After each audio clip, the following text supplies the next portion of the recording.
right quick too. Alright. Jalen said his All right. cable line fell.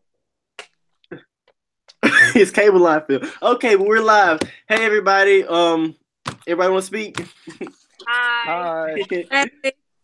Thanks so much to everyone who's tuning into this. This is Black Youth Network's first college talk event. So you have 4 college students here. We're going to be sharing our college experiences so far, and hopefully, I guess, empowering the next generation of college students and answering any questions people might have regarding college. Let's see. Someone want to start with introductions?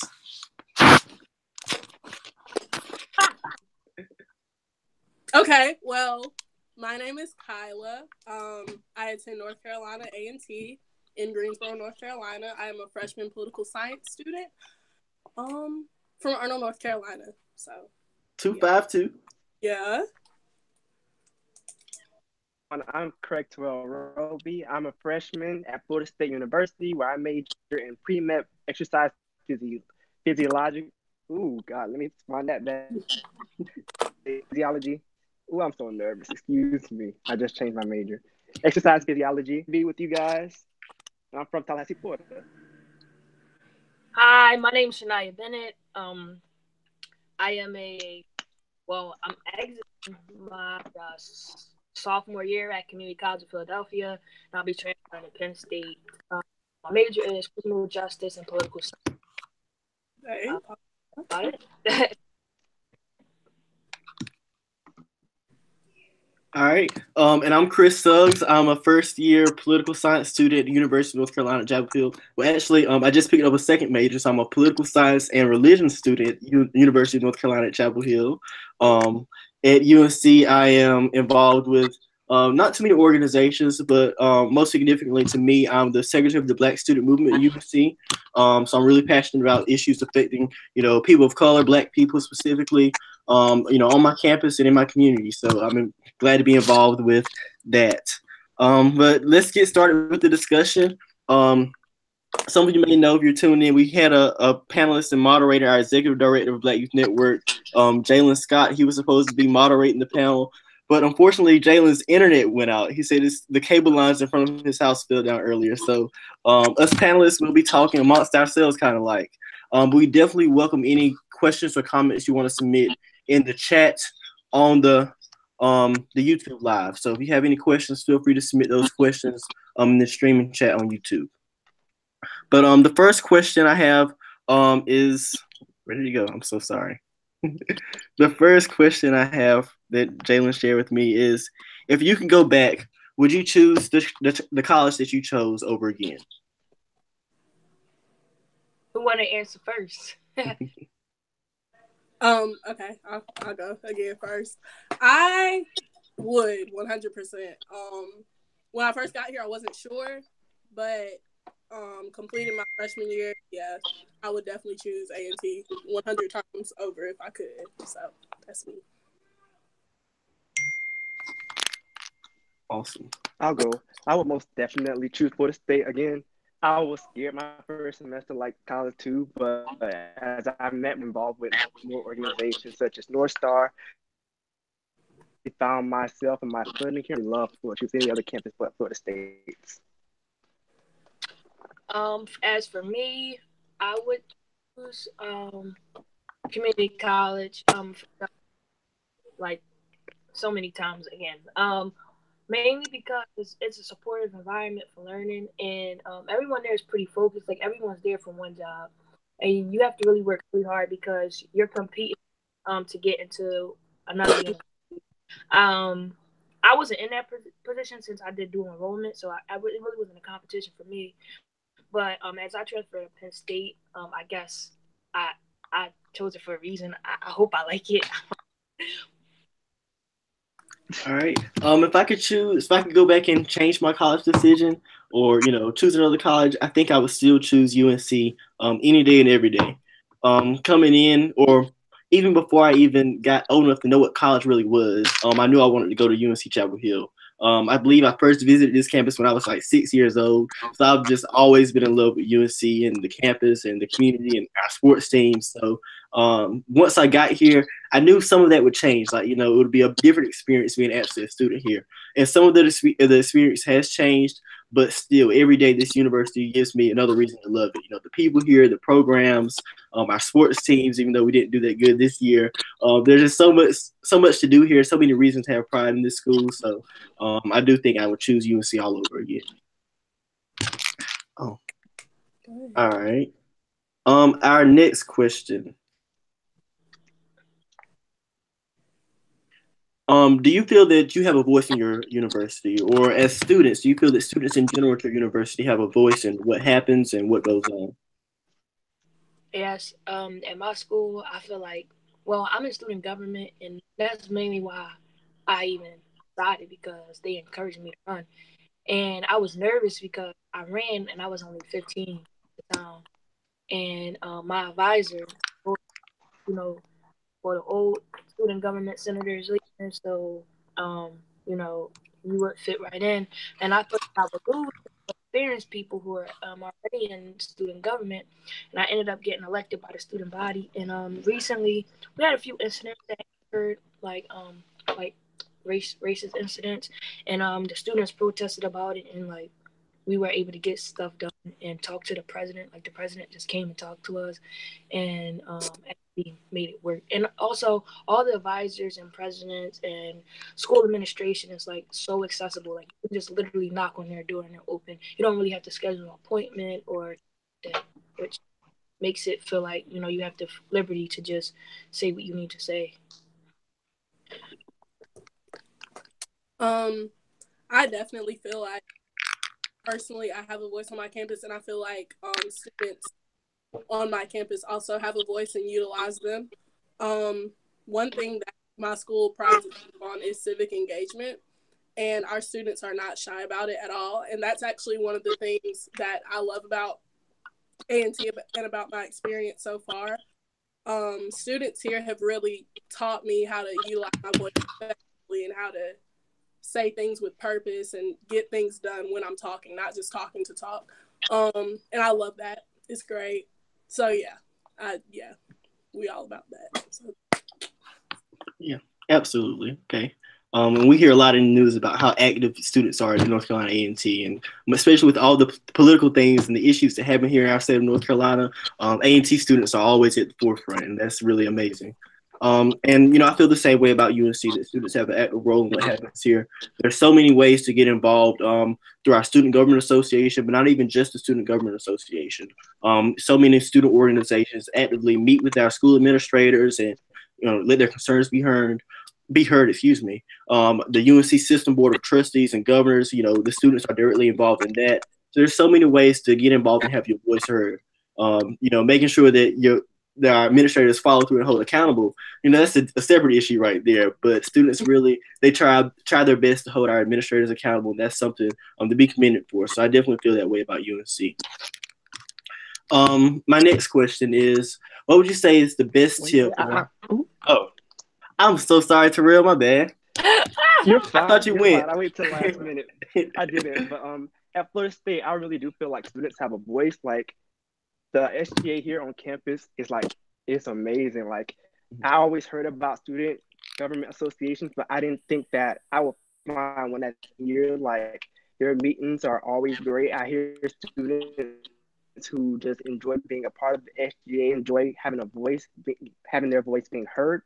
And we also have so many diverse organizations here on campus. So if you feel that you want to meet group like-minded individuals, you can always find those, whether it be the Black Student Union, organizations such as mine, North Star. Maybe if you want to be involved with mental health, you can find mental health councils.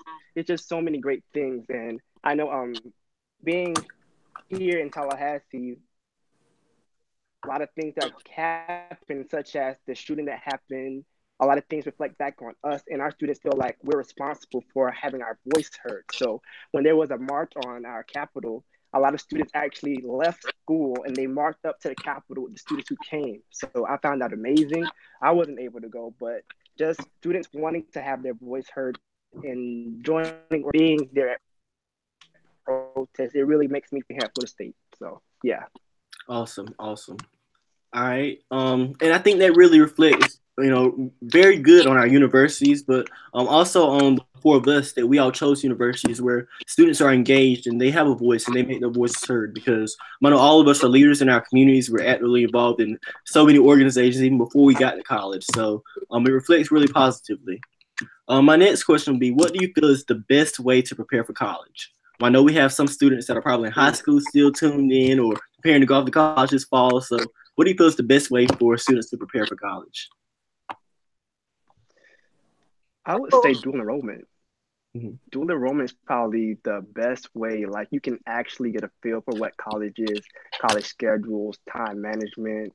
But like I don't feel that you can really know how college feels until you get there. You don't know what it feels like to endure exam season, the stress Jesus. of that, time management. It's just crazy. Like the best thing that you can do is just take AP classes and do enrollment to get a feel for the classes. But I feel like you actually have to be there to get a feel for what college actually is. Yeah. I agree. 100%. Like because I wasn't doing enrollment, but um from like having friends that were still in high school, I feel like the best way to do it is really, really, really pay attention in high school. And I'm not saying like of course focus wise, but like um attendance, and tests. Like some professors do not give that much homework. Like I know people who, oh, I can do bad on that test because my homework gonna make up for it. But if you don't have a professor that's like give you homework and then they give you the exam and you expect it like, oh yeah, I could just like not pay attention in this class, and then the exam comes around, you got two tests in the final. You better hope he even give you a two tests, because sometimes they give you one test in the final and you be on stuck. I mean, like you have to pass it. So you have to like you can't rely on like how high school functions to pass, because you literally won't. Yeah. Like I've only had two professors that gave homework. Everything else was like labs, being present, participation, and test. I don't know if you guys can agree to that. Mm-hmm. Yeah, I think it's really valid.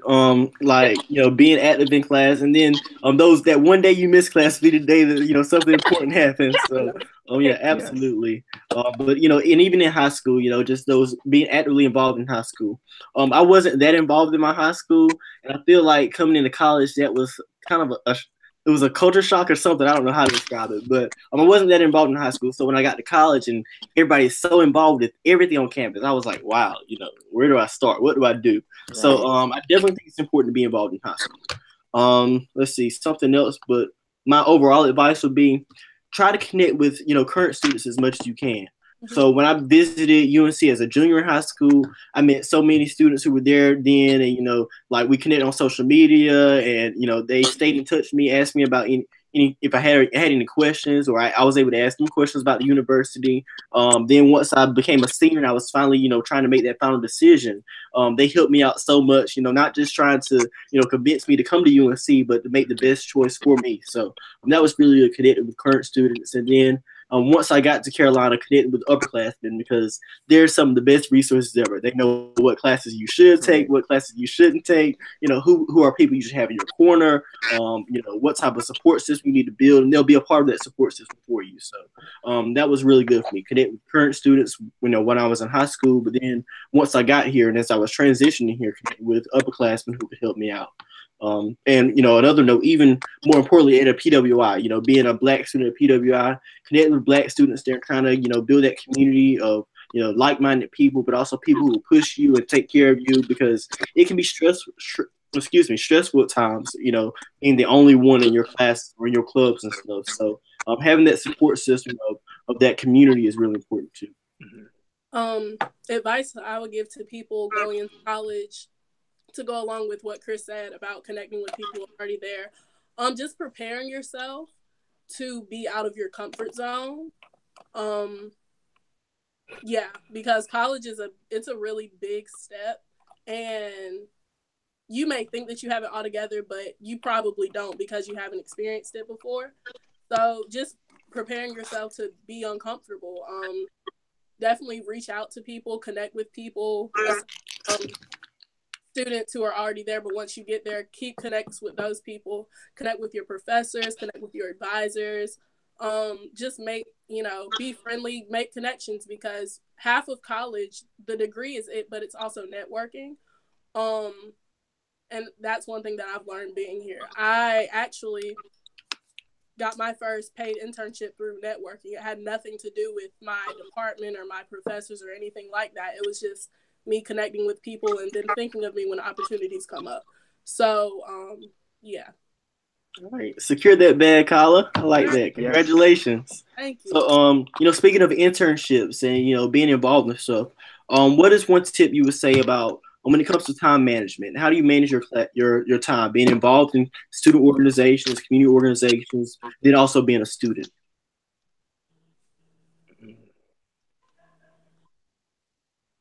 Are you asking me, or are you just asking anybody? Yeah, anybody. The group.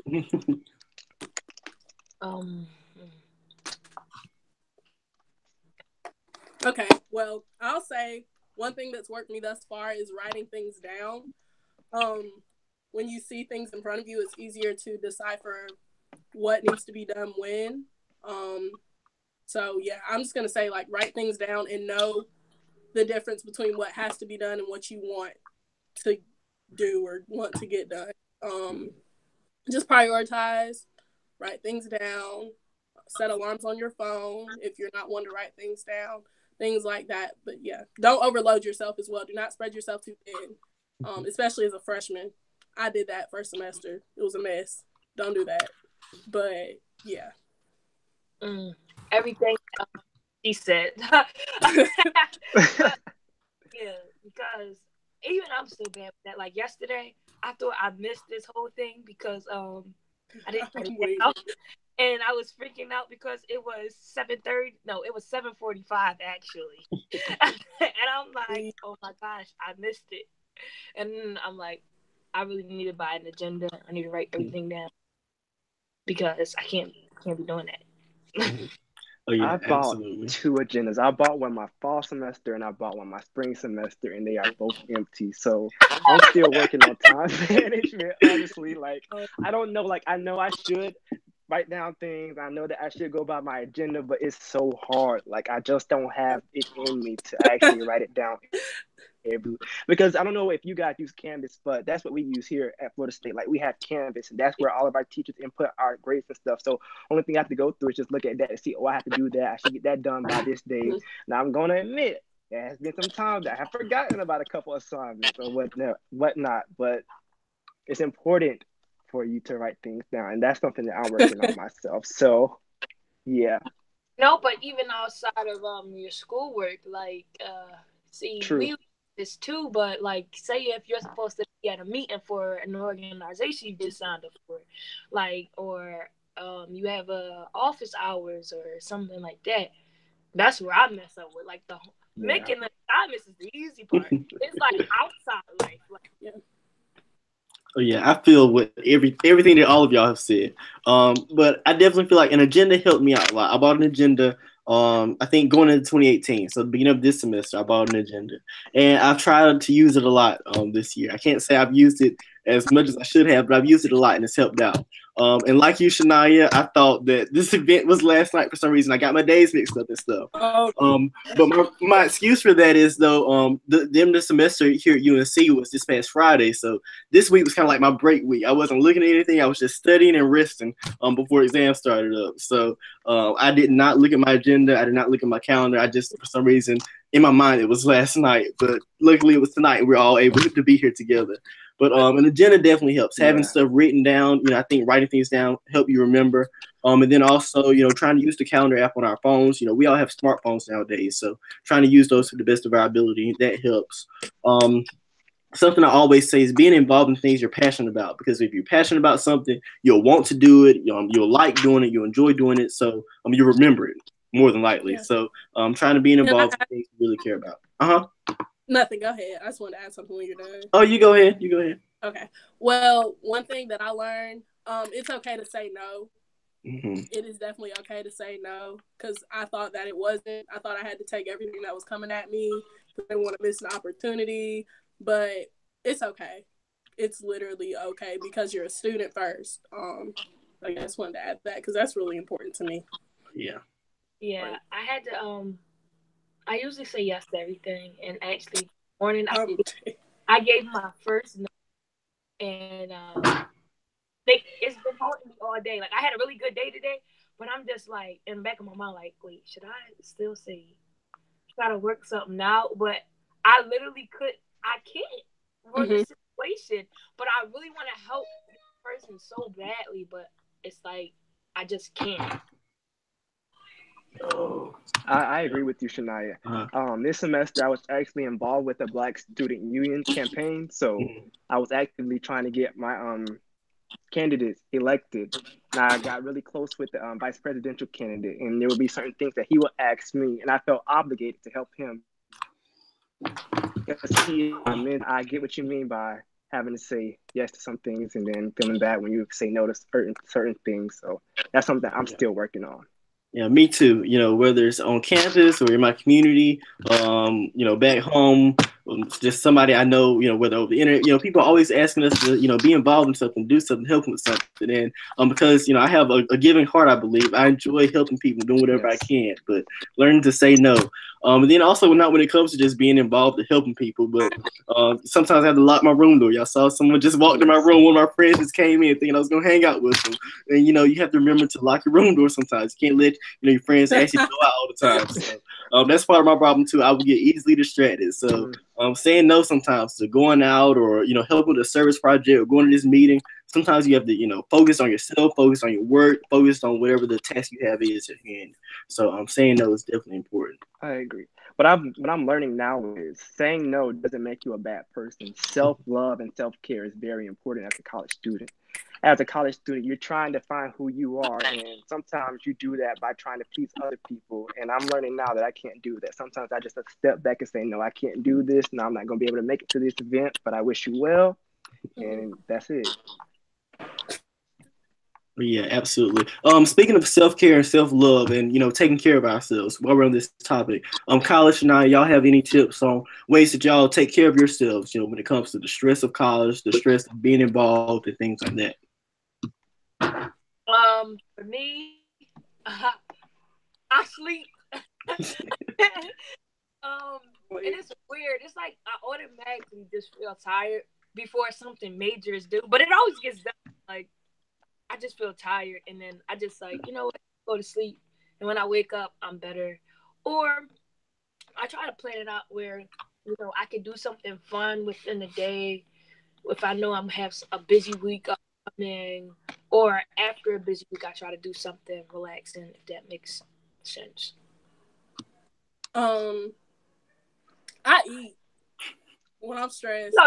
And that's probably not the best advice to give, but that's just my thing. I mean, everybody has their own thing. My thing is eating and listening to music, and just reminding myself that it's literally gonna be okay. Like tomorrow, I'm gonna wake up, and regardless, I'm gonna be alive, and I'm still gonna be a student at A&T. And whatever happens, I'll just deal with that when I get there. I don't want to say just being real. Just being real. You don't need a 4.0 to get your degree. You strive, you do what you can, and you work your hardest, but don't beat yourself up, because I beat myself up if I get a B. It upsets the mess out of me, but that's not necessary. Like, you're going to graduate. You're going to be okay. Yeah, absolutely. I feel that 100%. Coming in, I was a great student in high school, top of my class and everything. You get to Carolina, you get to any college, and it's a whole new ballpark. You're in a new place, you're living somewhere new, you're not in the bed you're used to, not around the people you're used to, then you're not around this curriculum you're used to. It's a whole new world, and it hits you hard at first. So when I got my first grades last semester, I was, whew.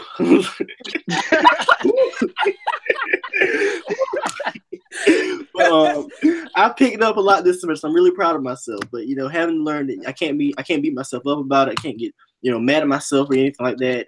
because it's hard, it's a struggle. Then also we have 3 more years to try to improve ourselves as freshmen. So that's the thing to keep in mind. But myself. Question. Uh-huh. I'm sorry. You can go ahead. All right, I'll finish this up quick. Yeah, my self-care thing, I would say two. One of them, like Shania's, is sleeping. I would go to sleep. I never took naps before I got to college. At the beginning of the school year, I never understood when I would come to the dorm and all my friends are here just knocked out after class, like taking nap. I'm like, why are y'all up? It's sunny outside. Let's go do something. I was the bad influence at the beginning of the year. I was like, let's go do something. But nowadays, it's like I understand why they were taking those naps because sometimes school gets stressful. You need to go to sleep as long as you still do your work. And then secondly, music, listen to some uplifting music, some positive music, or whatever my favorite songs are. Music kind of centers me, keeps me focused. So those are my two self-care things. My random question was, does your college do they have A minuses and grades like that? Like here we have A minuses, B minuses, and stuff like that. Yeah. Okay. Because going into college, I thought that I was going to be the 4.0. Them A minuses start to roll in. I just started to be grateful for that. You know what I mean? You just got to be grateful for what the Lord provides you with and be grateful. But here, topic. What's helped me so far is I've been involved with a life coach program here on campus, and my life coach has been really great. Like she's helped me with a lot of things that I've been dealing with on campus, whether it be self-care, being overwhelmed with my workload, things that have been going on in my personal life. She's been really great. She's helped me just really work through some things, but I really learned to just take my time, just step back from everything, whether it's taking time off of social media. I went off of social media for about a good few weeks so that I could study for my exams. Just taking time to myself, whether it's taking naps, listening to music, just finding what makes me happy as an individual. That's quite important, being a college student. Absolutely. Yeah. All right. About the grades, for me, just to talk about that for a second, being a dual enrollment, you have to be careful with the grades because, like, at a community college, where it's like where you typically do dual enrollment is, they don't have A plus, A minus, B. Like it's an A, a B, a C, a D, or an F. And so, like Kyla said, like you're not going to get it. Like you don't need a 4.0 for a degree, but you also want to be careful that you don't tank your GPA before you even really get to college. Because like for me, I had to get A's and B's to even give myself a half a chance during the application process for it, because otherwise, if my GPA's tanked, all those credits are going to transfer, and if I do bad, I'm going to start in college with like a 3.0 if I'm lucky. You know what I'm saying? So for people that are interested in dual enrollment, doing dual enrollment, watching a live, take that advice. You don't want to be like, do that to yourself. Oh yeah, absolutely. It's a good thing to keep in mind. Thanks, Shania. Another question I have for you guys. What is one thing that you wish you knew before you got to college that you know now?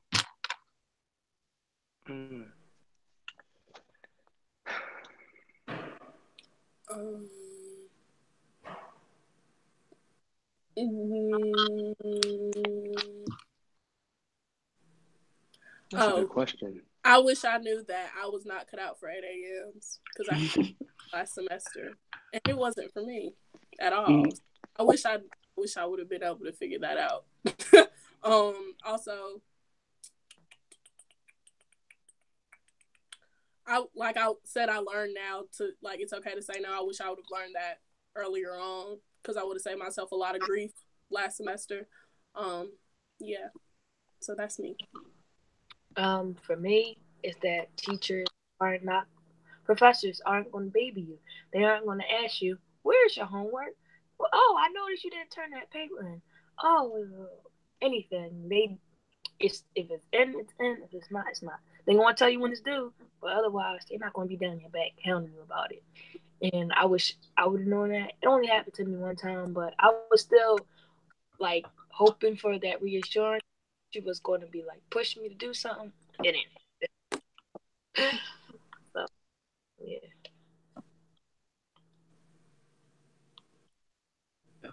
For me, I would say, hmm, it's a hard question. Like it's something y'all and I asked it, and I still can't think of an answer. I'll go if you don't All have one. right. I wish I would have learned that sometimes your best is all that you can give. I'm so hard on myself. I always say I'm the hardest person on myself. If I don't make an A on my exam, I just beat myself down. If I'm speaking to somebody, if I make a typo or something in a little email, I'll beat myself up over that. So sometimes you just can't beat yourself up over stuff. If you don't get the grade that you want, but you study hard enough, then that's all that you can do. That's what I wish I would have learned. I would have saved myself a couple mental breakdowns if I've learned that earlier on in the semester, in the school year or whatnot. But sometimes just your best is what all you can give. Yeah, I feel that.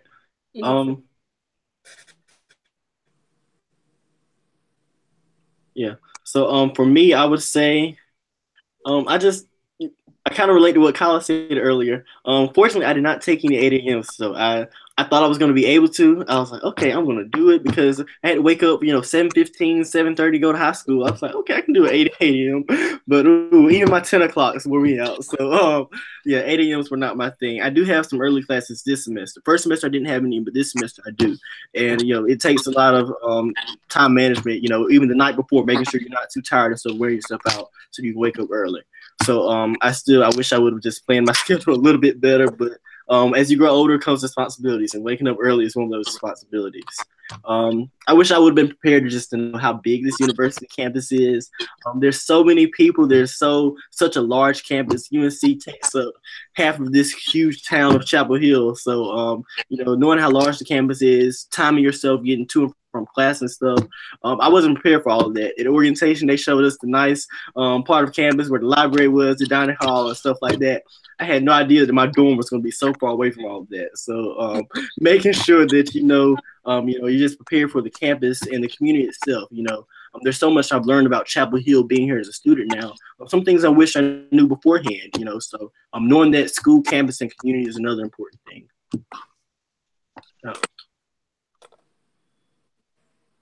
See. So I'm checking the live stream to see if we had any additional comments or questions from our viewers. I don't see any right now, but if you're watching, we'd love for you to, ask us any questions you have about college or being involved, what we do, who we are, anything like that would be great. Absolutely. Also, share this link with your friends, any college students share it on Facebook, Twitter, tag Black Youth Network. We love to, get some additional people watching this and learning about college and our college experiences. So, I have a question. Bro. Okay, cool. What do you think was most useful that you actually did to prepare yourself for college? Like, what do you think was best for you?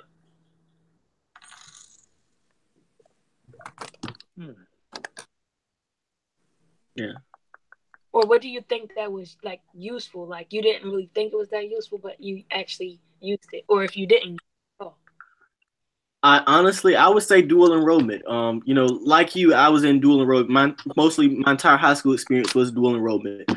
So I took a whole lot of college classes. I came into college basically as like a sophomore because of the credits I had. So that was probably the best thing that could have helped me out.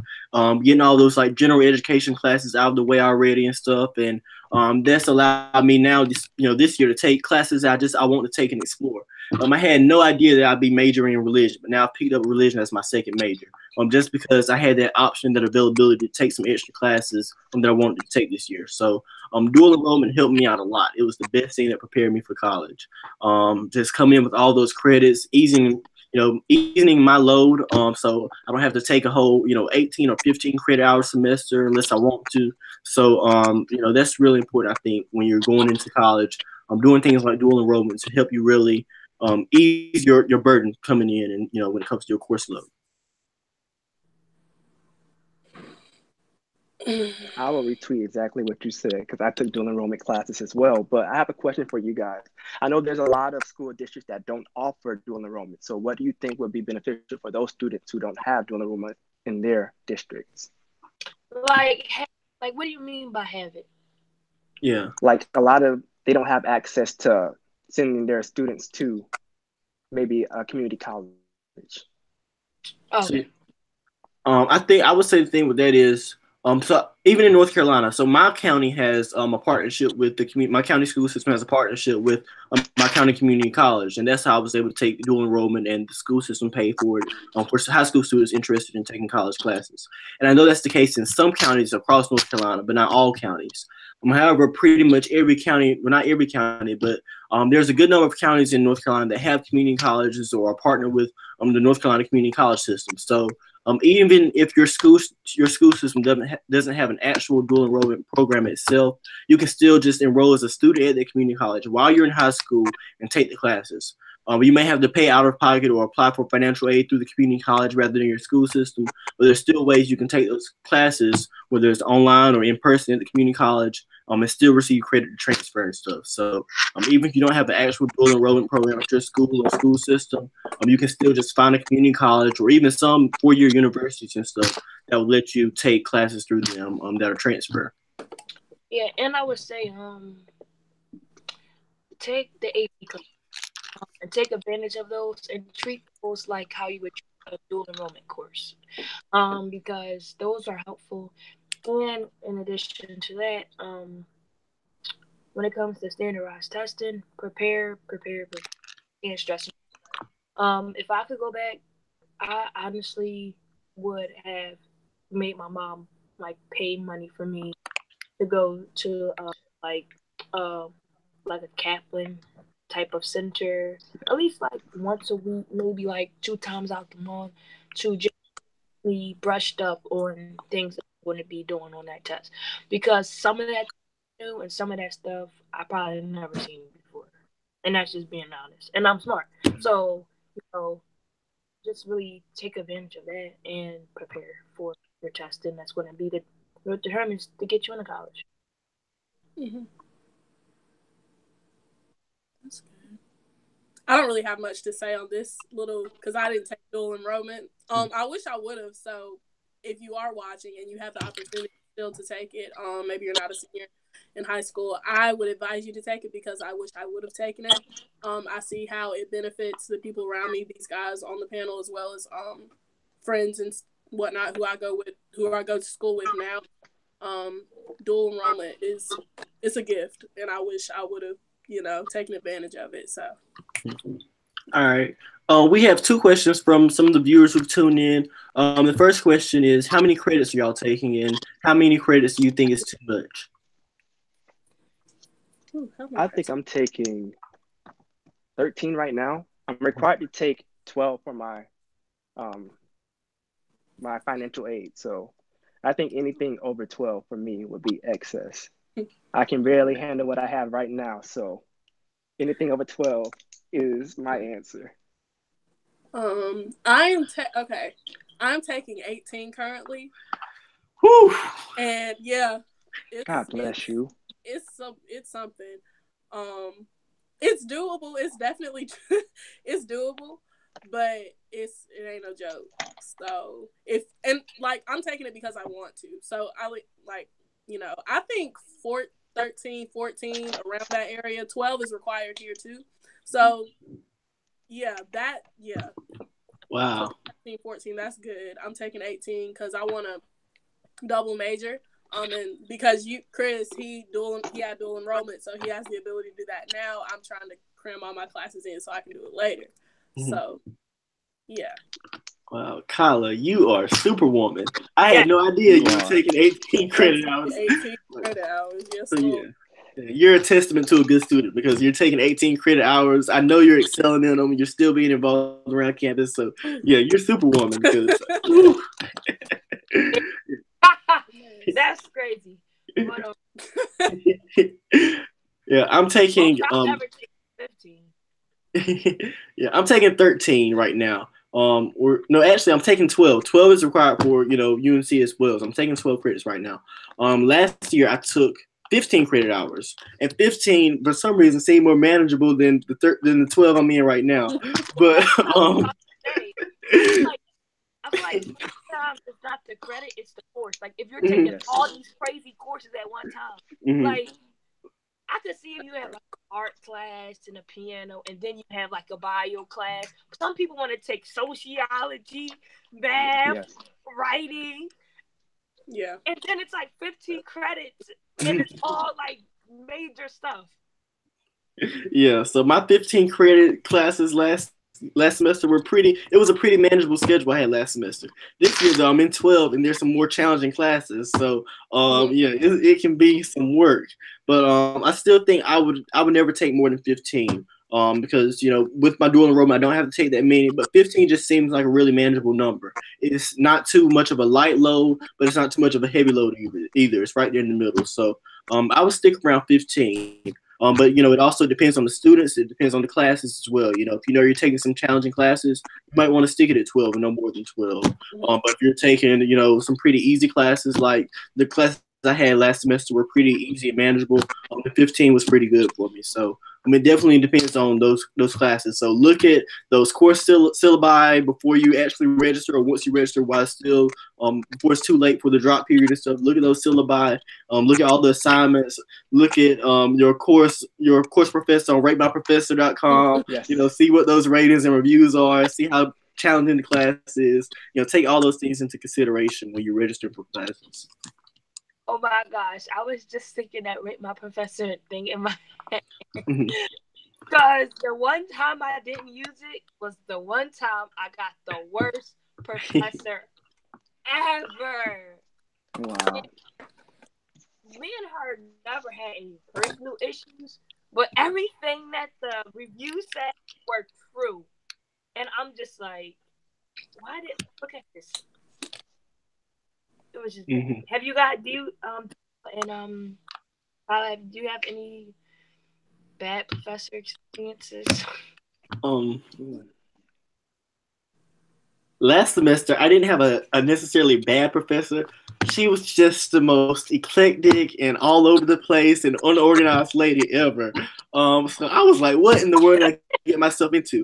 And she was the one class that I didn't look at Rate My Professor for. It was supposed to be a really easy class. It was a first year seminar class. So I was like, okay, I can do this. It's not going to take up too much time. So I just immediately signed up for it. Well, if I would have looked at the ladies Rate My Professor page, I would have been a little more prepared. But, she showed up to class late a lot. She had us going on field trips around campus all the time. She was just all over the place. So I would have been prepared had I looked at Rate My Professor, but I did not. But the class turned out to be, such a great experience. The lady was, she was cool as can be. She taught us so much. Well, I don't know if she really taught from her syllabus at all, but she still taught us a lot. So she was a great lady overall. Had I looked at Rate My Professor, I'd known all the crazy reviews she got about her organization, her teaching style. One professor that I'm talking about is like her tests. Number one, is the difference between nothing being on the test that y'all didn't review. And there's a difference between literally never, ever, ever even knowing that could possibly be on the test. And that was her. And then you couldn't put stuff in your own words, but you couldn't use notes. And but you had to write, and everything was open-ended response. And basically, if you didn't write to her opinion, you would fail. So basically, that course taught me how to literally write to my teacher's opinion to get an A. Oh, yeah. Yeah. One more question we got from our viewers is, what are our majors, and then how did we pick our majors? Oh, that's a good one. That's a good one. My major is political science, because the foundation of political science is really what I'm most passionate about. And I can't see myself being here for 4 years not studying something that I don't care anything about, because it's already hard enough studying things that I do care about. Also, like, thinking about what I want to do after undergrad. I want to go into law school. So I feel like beyond that, just being in the community, maybe politics, who knows? I think political science is a really good base for that. And also, my university has an amazing program for political science and criminal justice and all. And I feel like that's one thing that a lot of people should look into when you're choosing your university, looking at the programs and the credentials that the college that you might want to attend at your university may or may not have. So, yeah.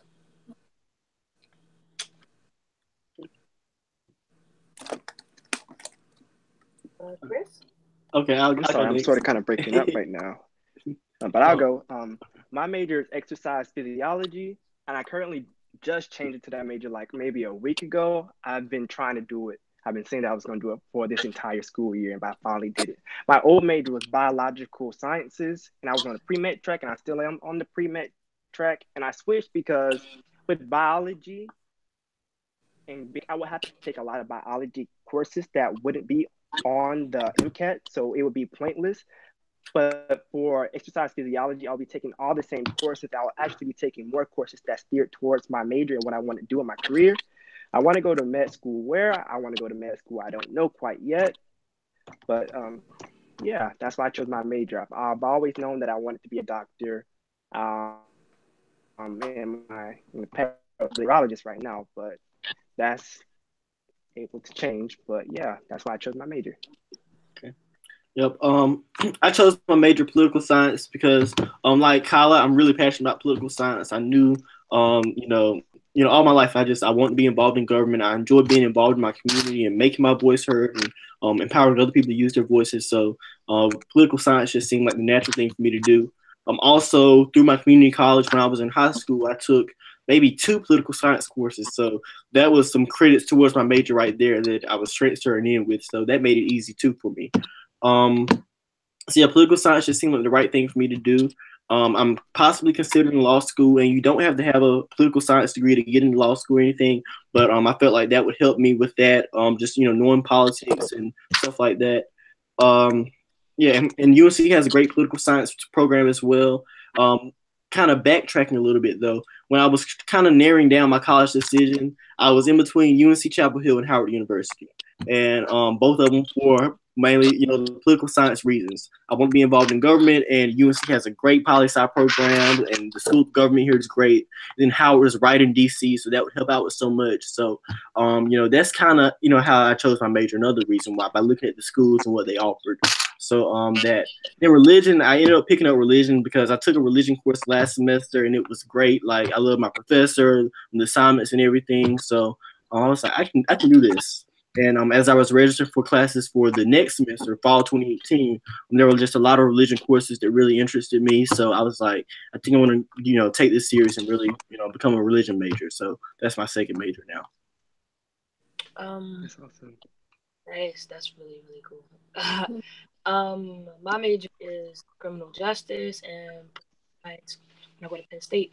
But I chose criminal justice because my brother actually will be he's in his last year of his PhD program, but he studied criminal justice, criminology, his whole career, undergrad, master's, and now doctorate.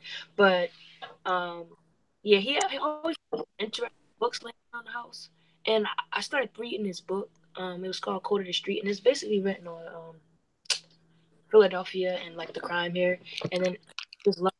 And I chose political science because I'm interested in government, and then I want to be an attorney. So for the same reasons as Chris and Kyla, it's just something great to have. I mean, you don't need like you said, you don't need a political science degree to even attend law school, but I feel like the track that I'm heading on and the community engagement that I have is just fits perfectly. Mm-hmm. Mm-hmm. Yep. Another question I want to ask, based on kind of like my last response, why did you guys choose the school that you ended up choosing? What led you to A&T and Penn State and Florida State? I chose Florida State because I actually moved to Tallahassee in the 3rd grade. In the 4th grade, I had a teacher who was obsessed with Florida State. Like she had Florida State all over the classroom. So that really motivated me to like the football program. But in middle school, Florida State actually offered a program at my middle school that would allow students who wanted to work in the medical school, that would give them the opportunity to actually take anatomy and physiology class. And that would steer them towards Florida State. That was their passion to get us to come to Florida State and actually to be STEM majors. So it worked for me, and that's why I chose Florida State. That's really cool. Well, I have a lot of family that went to A&T. One, my mom is alumni or alumnus or whichever. And 2, just being on the campus, and like I said, like coming with her on campus. My sisters went here. cousins went here. Everyone loved it, and everyone was able to do something with their degree and with their connections that they made here.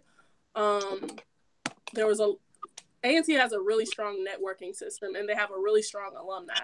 And that's one thing that really caught my eye. Again, the political science program and the people. I love my school so much, and I love the culture at my school.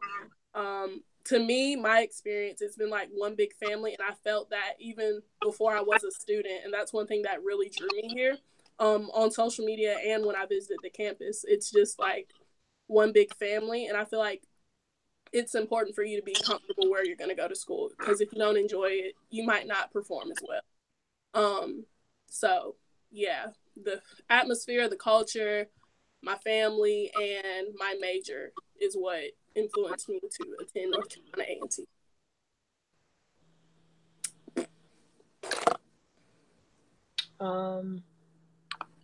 So do you want to know about community college, why I went there, or Penn State? You know, what made you? okay? Select that school.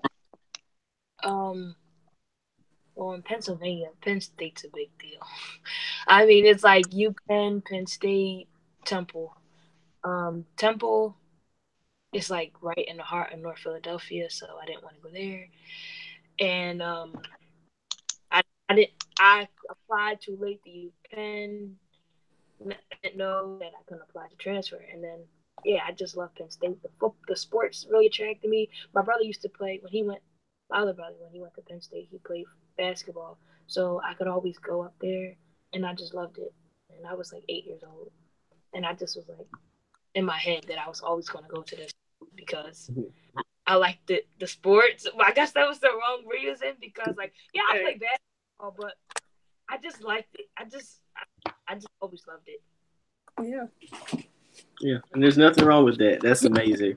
And you know, kind of my reasons. You know, again, I mentioned some of them earlier, but reflect kind of with all of you, the alumni and the connections, that school pride. You know, that Aggie pride is serious at A&T, and you know, people at Carolina go hard at Carolina too for our national championship winning team, except for this year. So you know, that school pride was really important. Having just such a good community, I feel, that was really important.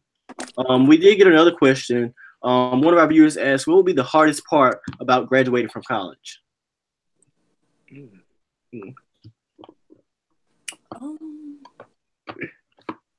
I think graduate school, honestly. Yeah. Taking those exams. LSAT's going to kill us. Yes. MCAT, LSAT, all those. It might. Interviews. Yeah. Yeah. I don't know. I think just adjusting to like not being here anymore, because after you spend 4 years, like of course high school, it was an adjustment, but high school you were at school and then you were at school. Mm-hmm. I feel like it's going to be a big adjustment going from being a student on campus living here to being out in the real world. Even if we do go to grad school, law school, whichever, it's still not going to be the same. So I think the transition is probably going to be the biggest thing in being in the real world, for real. Yeah, absolutely. Because like right now we're like halfway in between being kids and being adults. Yes. But then once we receive that diploma, we're really adults. So it's going to hit us hard. I don't know. It's going to be definitely just leaving this beautiful campus and all the great things that I know I'm going to experience here at Carolina. Also, the people. Like, I'm so mad at some of the seniors I met being here so far. Like, they're about to graduate already. I'm like, dang, like, I just got here and y'all leaving me already. So, leaving the people here, you know, those personal relationships and connections are so important. So, leaving those people, you know, and even your friends that are in your class as you guys graduate and go, you know, either back home or across the country or overseas somewhere, you know, you're going to be so spread out now. So, that's going to be, you know, another change and transition point. So, I think those are going to be things that are hard for me. Mm-hmm. I feel you. Mm-hmm.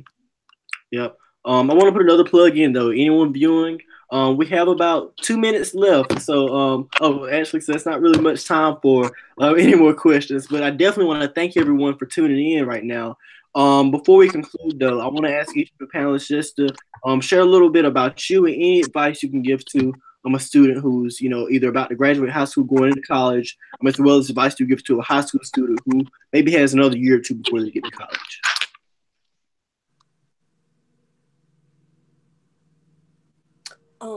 Okay, I'll go.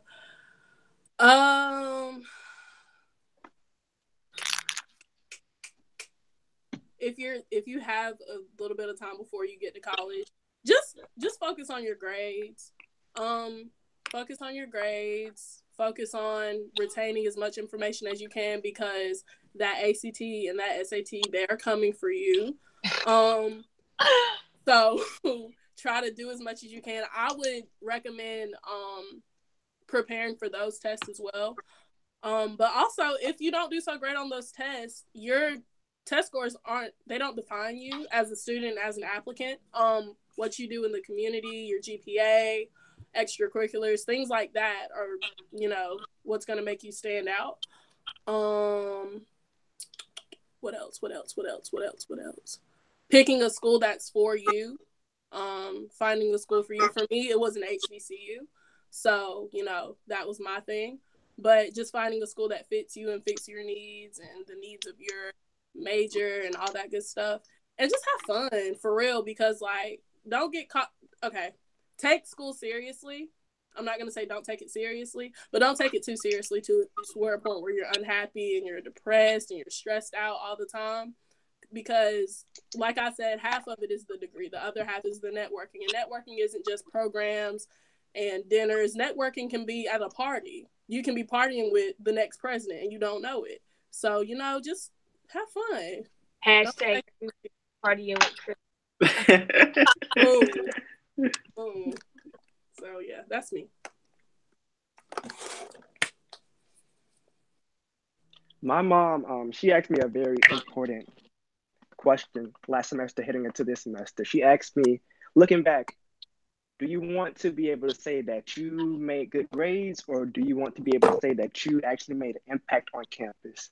And that really hit me, because heading into this semester, I was sort of kind of down because I felt like I had gotten the grades, but what do I have to show for it? I mean, I'm not involved in any organizations. I don't know anybody. I haven't met any Black people on campus who I can call my friends. So I was sort of down. But heading into this new semester, I honestly I made it my goal to meet some like-minded group of individuals and also get involved in an organization. And honestly, the Lord answered my prayers, because on Christmas break, someone reached out to me. It was like, hey, you look like you will be a great person for an opportunity that I have. And it actually was the Black Student Union Party.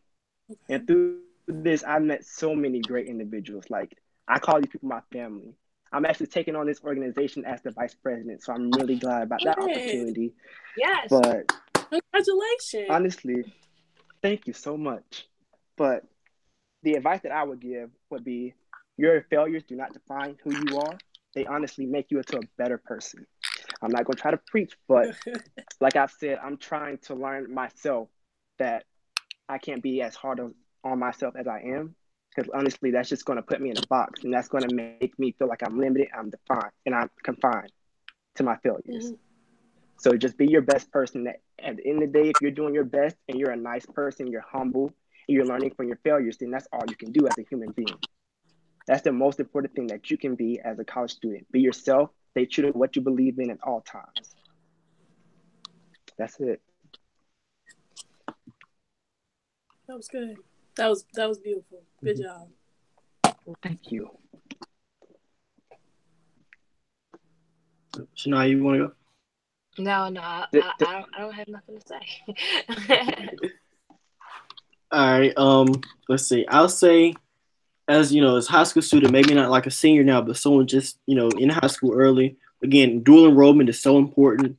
Being involved in high school and in your community is really incredibly important. Kylie kind of alluded to this earlier, but test scores are not everything. That don't let those test scores define you, and don't think they're going to define you. Your college application, your college essay, your resume, all those things are going to be really important when you're applying for college. So try to get involved in some community organizations. Start a service project with community organization. Get active in your church or your religious group. Do some things to build your resume, but also don't just try to build your resume to a 3-page long resume saying you're involved in everything. Have some meaningful involvement. Make sure the things you're involved with are things you're passionate about. And then people also look at longevity on your resume. So make sure you're just not in this for 2 weeks and then you quit it. Stay in it for a few months, a year or two. Show some real commitment to it and prove that you've been an active part of it and you've shown some results. As seniors going into college, I would say prepared. ways to prepare. That summer before college, try to rest as much as you can because it's going to be a jump. The first week of school is going to hit you hard. Oh, you're moving in, you're meeting new people. So, rest and enjoy yourself. Enjoy that freedom you have summer before high school. Don't get too stressed out. Still also use that time to connect with current students and stuff and ask them any questions you might have about transitioning. That's really important. Take a look at, the majors your school offers. It's still not too late to change your classes or pick up some other classes. I saw someone, as we were concluding, asked a question about they're thinking about majoring in political science and what are some tips for a future poli-sci major. I would say, just you talk with current poli-sci students. That was one thing I did. I met this poli-sci student who was a senior now. He's about to graduate, but he was able to answer so many questions I had about the program and what type of classes I need to be taking and the professors and people I need to know. So connect with people in those majors and those departments you're interested in. Use that time before you get to college as an opportunity for that. Can I have one more thing, please? Mm-hmm. Take advantage of scholarships, little ones and big ones alike. Scholarships, grants too. Grants and scholarships. Free money is the best money. So yeah. Absolutely. Okay. All right. Yes. That was. Yeah, we didn't talk much about scholarships in this, but we're running out of time, so that's definitely an opportunity for us to have another college talk. So, in conclusion, I want to encourage everyone viewing to, stay tuned in with the Black Youth Network. Follow us on Twitter, Facebook, Instagram. Follow each of the individual panelists here. Stay connected with us so that when we're sharing about our college experiences, you can see what we're up to. We can help you out and connect with you. You can see what's going on our university campuses and stuff. So make sure you connect with this organization. Check out our website, blackyouth.network.org, and see how you can get involved with us or how we can help you out. So I want to thank everybody for tuning in. Thanks so much to our panelists. You guys, I'm so grateful to be able to call you guys my friends and colleagues and partners. You guys are just, the bomb. I'm so proud of all of you, and I appreciate what you're doing for making this world a better place. So thank you all. You too. Thanks, Greg. All right. So bye, everyone. Thanks again for tuning in. All right. Bye, y'all.